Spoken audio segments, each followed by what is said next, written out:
Injil Lukas pasal 4 ayat 1-13. Pencobaan di padang gurun.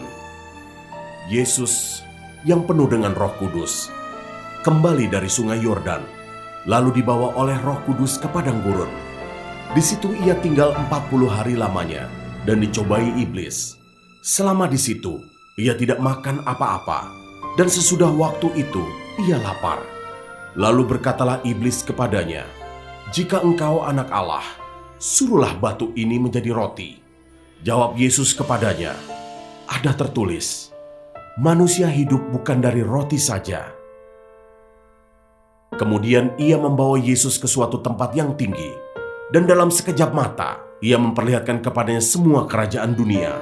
Kata iblis kepadanya, "Segala kuasa itu serta kemuliaannya akan kuberikan kepadamu, sebab semuanya itu telah diserahkan kepadaku, dan aku memberikannya kepada siapa saja yang kukehendaki. Jadi jikalau engkau menyembah aku, seluruhnya itu akan menjadi milikmu." Tetapi Yesus berkata kepadanya, "Ada tertulis, engkau harus menyembah Tuhan, Allahmu, dan hanya kepada Dia sajalah engkau berbakti." Kemudian ia membawa Yesus ke Yerusalem dan menempatkan dia di bubungan bait Allah, lalu berkata kepadanya, "Jika engkau anak Allah, jatuhkanlah dirimu dari sini ke bawah. Sebab ada tertulis mengenai engkau, ia akan memerintahkan malaikat-malaikatnya untuk melindungi engkau, dan mereka akan menatang engkau di atas tangannya, supaya kakimu jangan terantuk kepada batu." Yesus menjawabnya, katanya, "Ada firman, jangan engkau mencobai Tuhan, Allahmu." Sesudah iblis mengakhiri semua pencobaan itu, ia mundur daripadanya dan menunggu waktu yang baik.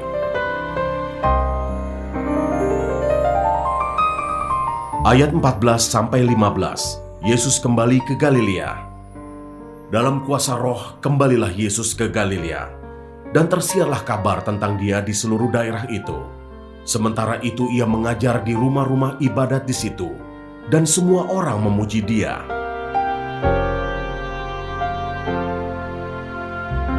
Ayat 16-30, Yesus ditolak di Nazaret. Ia datang ke Nazaret, tempat ia dibesarkan, dan menurut kebiasaannya pada hari Sabat, ia masuk ke rumah ibadat, lalu berdiri hendak membaca dari Alkitab.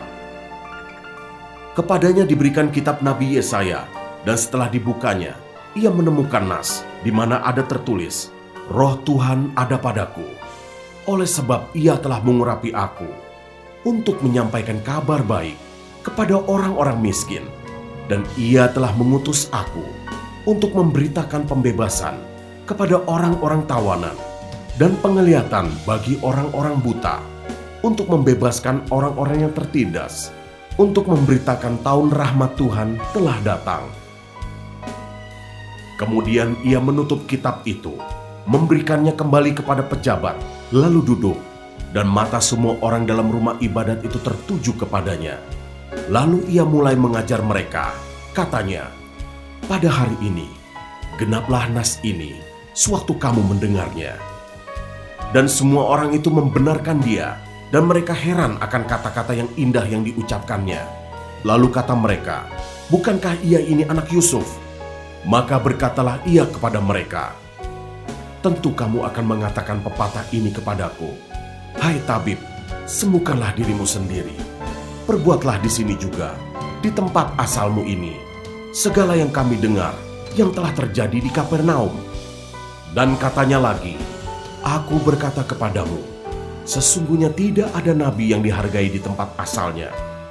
Dan aku berkata kepadamu, dan kataku ini benar, pada zaman Elia terdapat banyak perempuan janda di Israel, ketika langit tertutup selama 3 tahun dan 6 bulan, dan ketika bahaya kelaparan yang hebat menimpa seluruh negeri.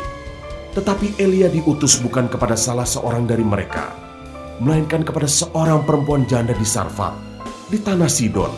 Dan pada zaman Nabi Elisa, banyak orang kusta di Israel, dan tidak ada seorang pun dari mereka yang ditahirkan, selain daripada Naaman, orang Syria itu." Mendengar itu sangat marahlah semua orang yang di rumah ibadat itu. Mereka bangun, lalu menghalau Yesus keluar kota dan membawa dia ke tebing gunung. tempat kota itu terletak untuk melemparkan dia dari tebing itu. Tetapi ia berjalan lewat dari tengah-tengah mereka, lalu pergi.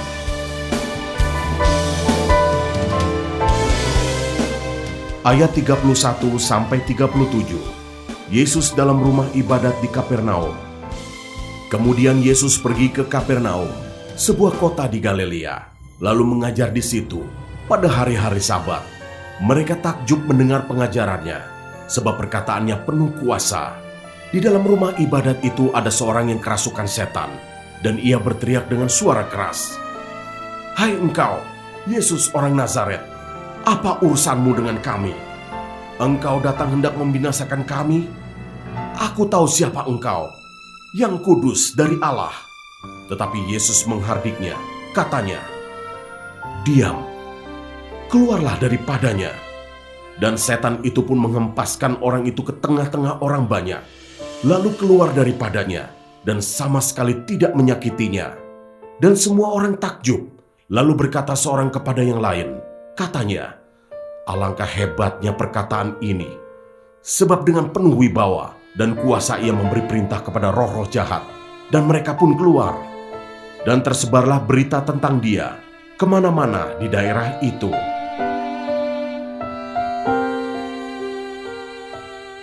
Ayat 38-41, Yesus menyembuhkan ibu mertua Simon Petrus dan orang-orang lain. Kemudian ia meninggalkan rumah ibadat itu dan pergi ke rumah Simon. Adapun ibu mertua Simon demam keras, dan mereka meminta kepada Yesus supaya menolong dia. Maka ia berdiri di sisi perempuan itu, lalu menghardik demam itu, dan penyakit itu pun meninggalkan dia. Perempuan itu segera bangun dan melayani mereka. Ketika matahari terbenam, semua orang membawa kepadanya orang-orang sakitnya yang menderita bermacam-macam penyakit. Ia pun meletakkan tangannya atas mereka masing-masing dan menyembuhkan mereka. Dari banyak orang, keluar juga setan-setan sambil berteriak, "Engkau adalah Anak Allah." Lalu ia dengan keras melarang mereka dan tidak memperbolehkan mereka berbicara, karena mereka tahu bahwa ia adalah Mesias.